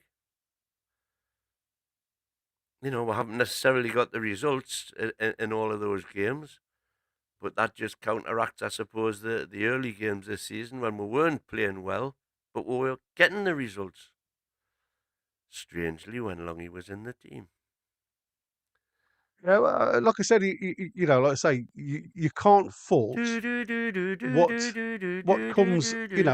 what we've got now is something that we've never had for seasons, for Yeah, years. for years, Is as long as somebody I to can come off the remember, a bench bench like and this. change the team and change the way the team looks. And that to me is where we need to be, guys. We shouldn't be arguing or dismantling what we've got at the moment, because we've got a blooming squad that's growing and it's getting stronger and stronger. And for me, that is so positive going forward. And it's lovely to see certain players being able to come onto the park and just changing the setup and changing the way we play. It's a green light all the way for me. And like I say, whether Lungi stays or goes, like he says, something's going to have to give, and there's going to be a time where he comes out of the team, and it'll only be that time that we'll start to see whether the parameters with him in the side differ to when he's out the side. And like was rightly said yesterday, you can't judge Tonali on the small parameters that he's bought so far. He has to have a run in the team. But again, it's where you put him. And like I said, for me, it screams so easy to have a 4-2-3-1 system, because we looked like we were destroying Nottingham Forest yesterday in the second half with that system.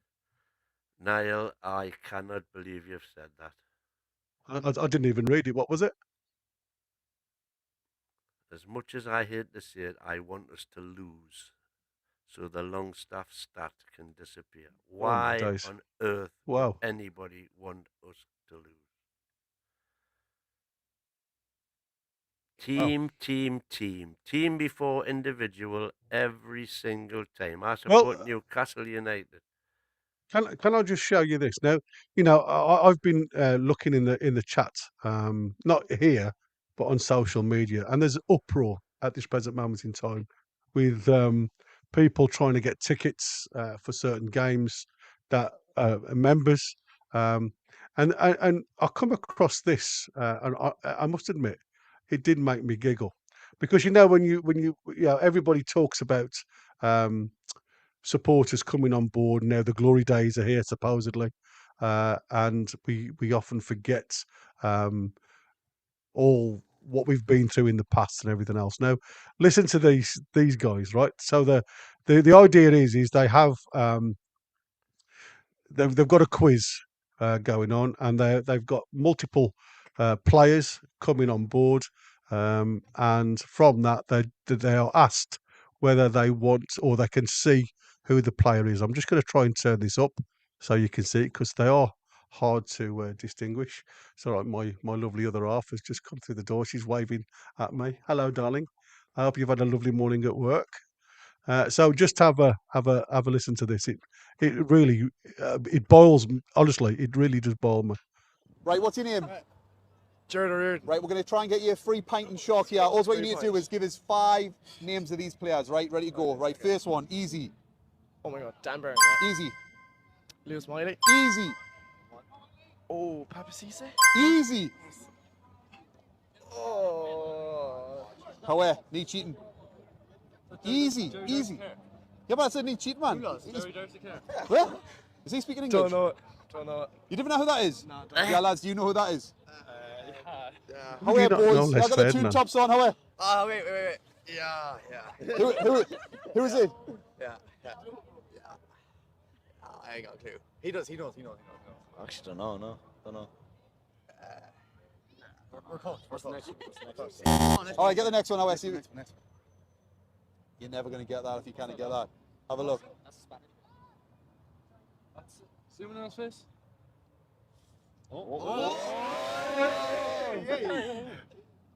That's Chili, your man. There you go. So And they didn't know Les Ferdinand and Gary Speed. Gary Speed, yeah, exactly. Which, like I said, it does annoy me when you've got fans actually screaming to get tickets that have been, through the thick and thin, and now all of a sudden there's some limelight, Well, and we've got there is just a couple of supporters. things to say there, though, Gary, which is that those kids look to be about, well, short of 20, I would say. Well, I would have said they're around the 20 mark, but like all fans, they've obviously got family that have been involved in it, and if they've come on board because, like you say, Yeah, don't get me wrong. I am maybe the reasons why I went with my granddad is because my brother didn't like sport whatsoever. My father worked more than anything else. He did watch football, but he wasn't a fan. So I used to go with my granddad, and that's where I fell in love with it. So I understand that. But when you're a fan, you have to go on board. And like I said, I lost when I had the brain injury. I lost so many years. And when I was doing the quizzes with you guys, I used to spend the entire day, trying to fill the gap from them years that I've forgotten. And I would study and study and study to try and get those things back. Now, don't get me wrong, I have still got massive gaps of certain parts of the years, and there's certain individuals in those years where I've lost their memory that I do struggle with names. I know the face, but I can't put a name to them. I understand that. But when these guys are looking at it and going, I haven't got a clue. I haven't got a clue who it is. Um, Les Ferdinand was an iconic player. And even though he was part of the time where I've lost that memory, Les Ferdinand, I'll never forget. You know what I mean? Watching him up front was amazing. Gary Speed, another one of my favourite players of all time. Again, in that era where I'd lost the memory, but I've gone back and I've made sure I've watched the iconic times because that was the entertainers, and all around those areas for me leading up to Gary Speed coming into the side and Sir Les and everybody else, and going on from there into the 2000s, where we had a little bit with Pardew, where, like I say, my memory's completely shot. But I've gone back and had a look at that because that's part of being a fan, and that's what annoys me to a degree. Well, like I say, I mean, I've got a lot of a bit of sympathy for them because they're of an age. Those figures are iconic to us, but to the youngsters that they've grown up with what they've seen, mainly on the telly, probably. Um, like I wouldn't be too hard on them, shall we say, Okay, just because they're young. all right. But I mean, to be fair, they are from days gone by. But like I say, they are Before they senior were figures born. within the club. Yeah.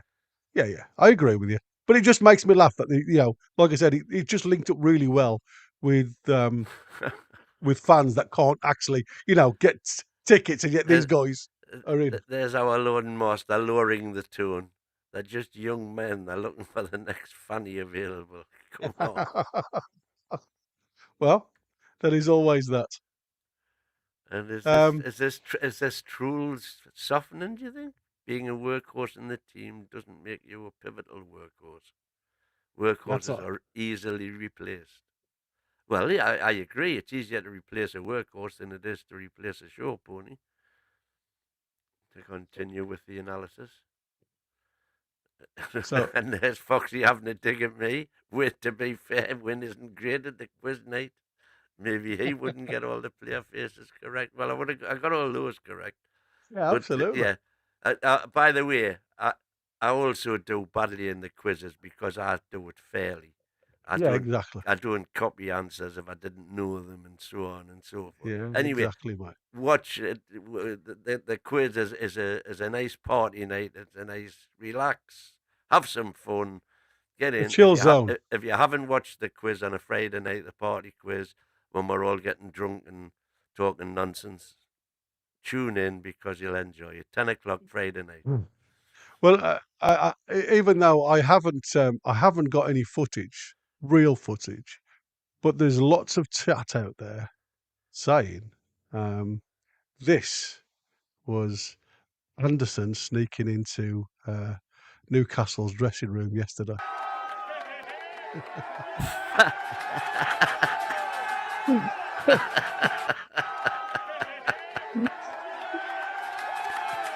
Love it, love it. Sorry, that's probably a little bit tongue in cheek, but you get the gist. You get the gist. Yeah, Um, well, there was another one that was doing the rounds with it had Anderson, obviously, a picture of Anderson, and he's walking off the pitch looking miserable to his mates, and his thought bubbles are saying, "Get in."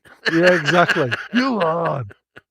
Absolutely phenomenal. Yeah, and you know what? I mean, like I say, you spend so much time on social media looking at all the potentials of what went right, what went wrong, and everything else. And like I say, as you well know, I've took a little bit of a keen interest in some of the youth that are coming through. And you've got to give credit where credit's due. Mitchell's eyeing up some absolute classic young players in the ranks at the minute.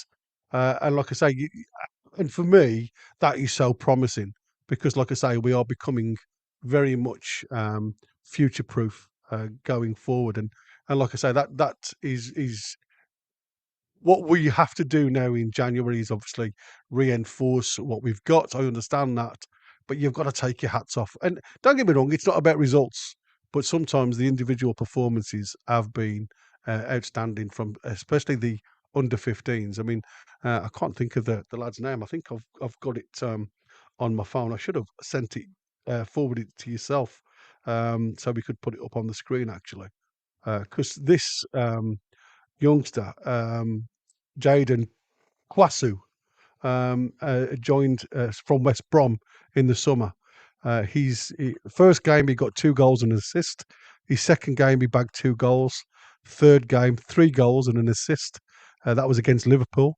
So he has got 7 goals and 2 assists in 315 games, averaging 3 per game, and that's from midfield. Um, amazing talent to be fair, this lad. And like I say, with it being the under 15s, you don't get much footage of him, but he certainly looks like a player that could potentially be, the big one for us going forward from midfield. And that's what I was saying. Yeah, for me, I look at the whole team, the whole of Newcastle, and like I say, unfortunately, our girls got beat by Bristol City yesterday 2-0. But again, first time in the championship, doing extremely well. Well done, Becky Langley, and well done to, like I say, all of the academy lads. For again, Dermot coming in now at the under 21s, and you can see there's a slight shift in the way they play. They're looking a lot more solid as a unit now against Tamworth, where I saw them. Fabulous goal for both sides. We ended up 1-1, and we go on to get the winner. And like I say, I say get the winner. We won on penalties, but it's men against boys at the end of the day. And it was a really strong Tamworth side against our lads. And like I say, our lads should have been 3 goals up before they got the reply, to be fair. They played so well. So all I want to say is well done to everybody working behind the scenes as well. Because unfortunately, as fans and as a channel, I suppose we concentrate mainly on the men and what we see on a weekend. But I wanted to give a shout out to everybody else working so hard for the future of the club. So Yeah. well done all. Well done, well done. And that is it from me, buddy. To be Yeah, fair, I think we've. like I Has say, you got anything else that you want to no, bring in? I think I'm all done unless there's anybody in the chat got any questions. I don't think they have. We'll just do a few of the start. Apparently, according to Retro NUFC, there's Adidas Gazelles are going to be available at the club very soon. So watch this space. If anybody's into footwear with the brand on, with the Newcastle old school badge, they're all going to be on sale very soon in the shop. What is average? Look at the teams he's played for. Tells you he's average. Yeah, but he tends to get goals wherever he is. The only place he didn't get goals was Newcastle. Martin's back in. Maxion, I've already done that. Peter McCardle, we've done that one. What's Niall saying? J7 temperatures, yeah.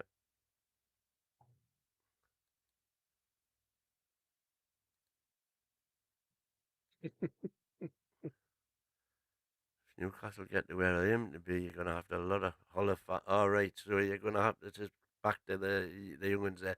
Gary, if Newcastle get to where they're aiming to be, you're going to have a lot of quote unquote, I suppose, Hollow fans join. You are. And like you say, you're quite right. They are young. Even though they are hollow, they will help the club buying new players New and kid and stuff. stuff. Exactly. Can't be too harsh on them, I suppose. And Geordie Dan must be hard for Anderson. Like, you can tell he still wants to be with the Nufc. That's one wrong to right eventually, even if we are stacked in midfield. Well, that's the point. You say Anderson would have been like sixth in line if you want. Yeah, absolutely. You know, we would have the three on the pit: Bruno, Tonali, and J7, and then you've got Longy, Maley, and then it would have been Anderson. So You see, for me, when we had Anderson, you had a straight replacement for Willock, if you like, off the bench, because Anderson plays lovely in that inside left position. I always think Lewis Miley always looks more comfortable in the inside right channel, leaving Bruno central. So we always look like we'd got literally a 1-for-1 when it come to our midfield. And obviously Tonali centrally for Bruno when we needed him. He's more than comfortable and more than capable of playing everywhere else. Like I say, for me, you've just got to adjust. There's got to be a tweak somewhere. Like I say, I think Eddie at this present moment in time has tweaked the side, and I don't know whether he's tweaked the side to primarily to fit Tonali in, but the system that he's using at this present moment in time, with his 4-2-4 fluid 4-3-3 going to a 4-2-3-1, I think will absolutely suit Tonali and Bruno playing in that deeper role, allowing Willock or whoever hits that other slot to play in that free role in front of them. So, like I say, it's positive. It's great news to have. oh well, here's a one for Ian Fleming. Niall Poll saying, if we can't get him Buemo, I'd go for Nicholas Kuhn of Celtic. Of Celtic, yeah. He's So been mentioned a few times. yeah, I haven't actually seen Ian in the chat, but he would tell us all about that. Yeah. Back to 9 o'clock. Come on, hit the likes, folks. We still haven't hit 100 likes yet. Come on. Come on. Get your fingers working. Where are we up to? And the only can you see anything on the chat? I've done mine. 53. Yeah, no. Foxy's saying going to Forest, best career decision Anderson will ever make. System that suits him, opportunity to develop. Absolutely right. I wish the lad nothing but good now that we've played them. Yeah. Unless the hang, I cannot see them staying up there. I just, you call it snobbery or whatever. I don't think they've got a good defense. I love that hyena, but I can't see them staying there. I think they're in a false position.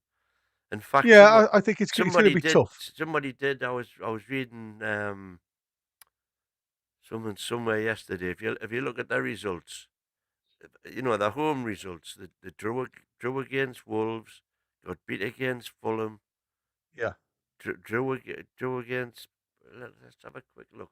Well, it's like I said the other day. The points, with the exception of the amazing win at Anfield, which was completely against the run of play, absolutely. which appears to be their modus operandi, by the way.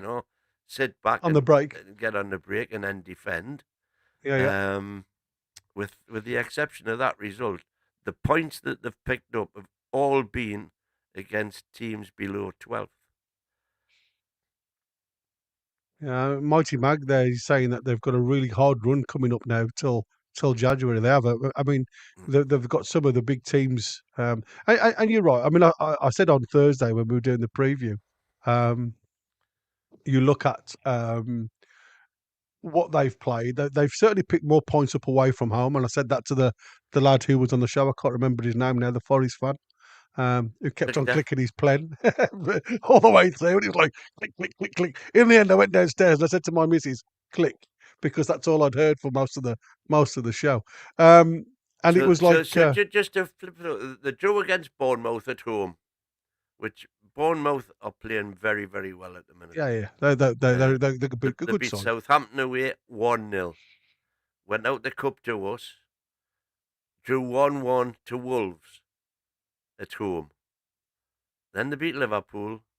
They drew 2-2 to Brighton away with 10 men, which was a very good result.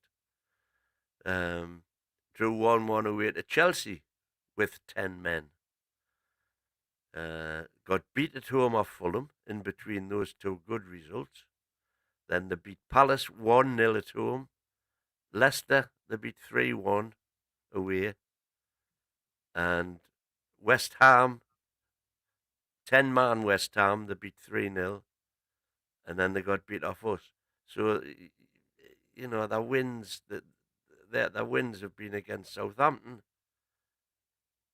away and against West Ham at home.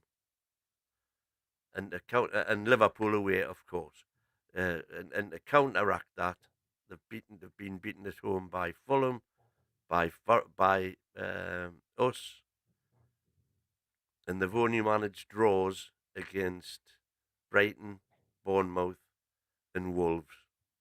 So the teams they've got coming up, they've got Arsenal away, City away, Man United away, then Aston Villa at home, and Brentford away.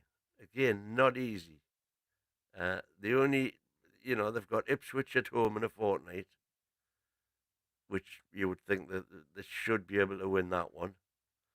But after that, they're in for a torrid old December. Absolutely.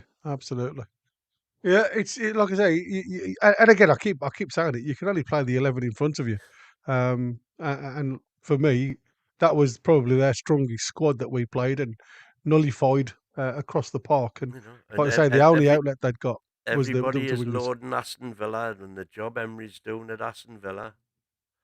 Who's above them in the league? We are. And we ain't got no European games to distract us in December. So No, and they have got a much bigger squad than us, to be fair. Well, I don't know. You see, that's the point now.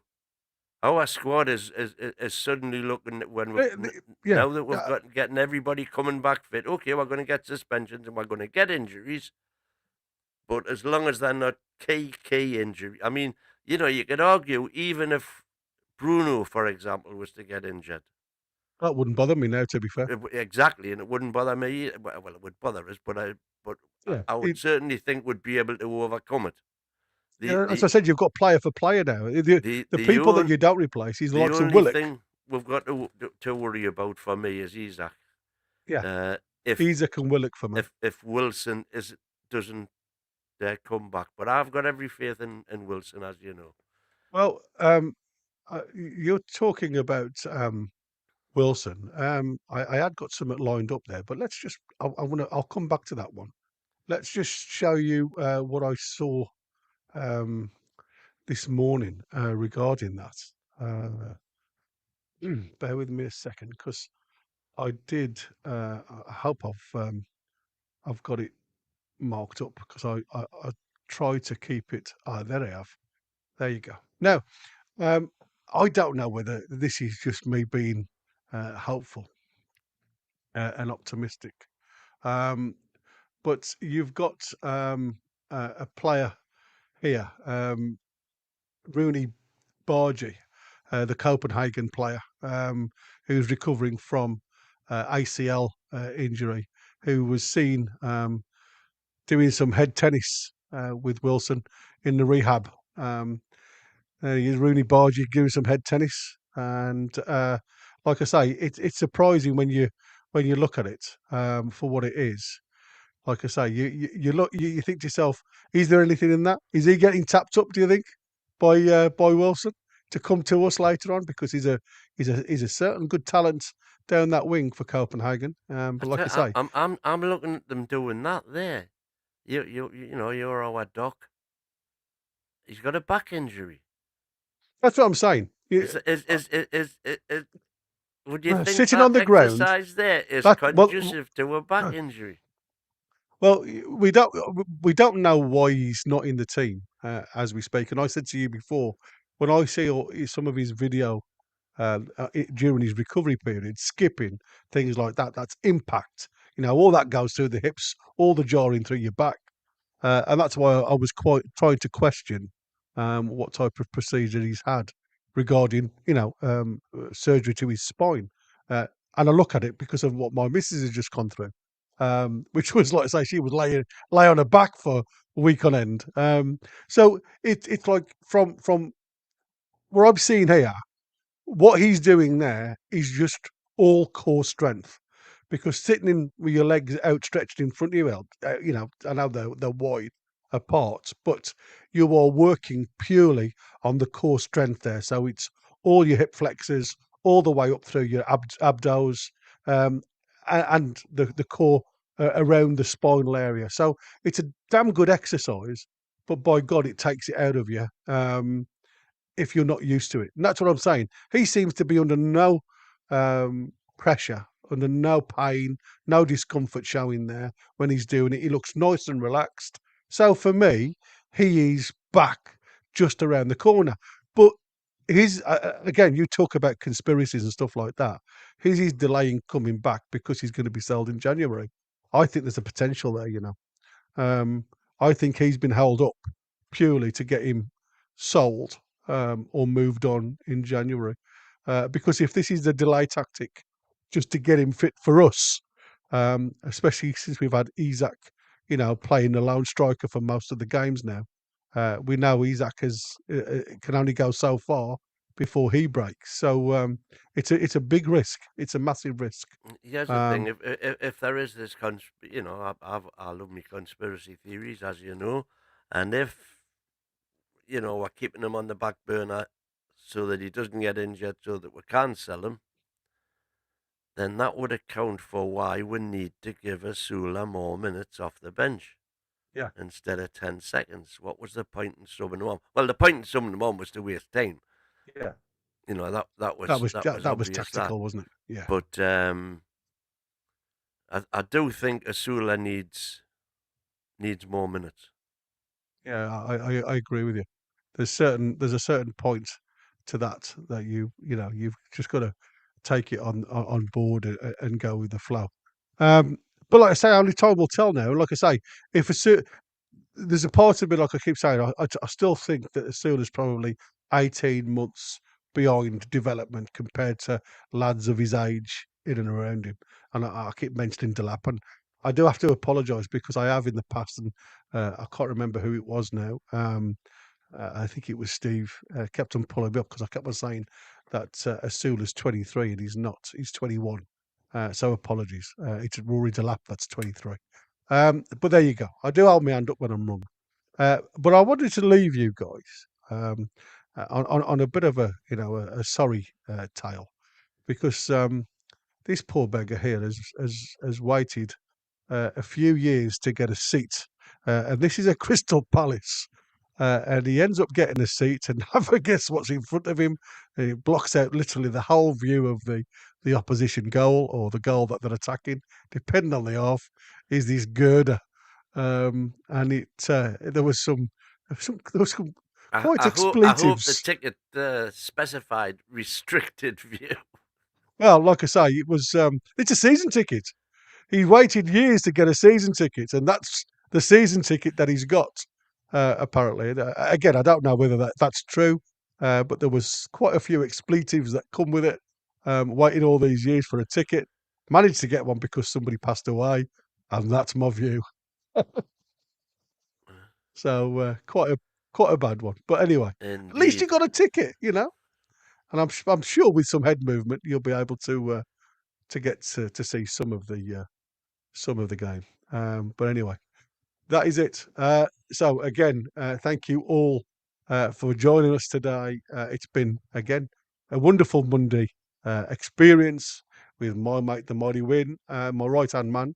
And again, don't forget tonight we have got the player ratings. So join us 9 o'clock Get tonight. your player ratings in now. I think we've had the glitch fixed in the group chat. So get your ratings in, and we'll see how yours compare with ours.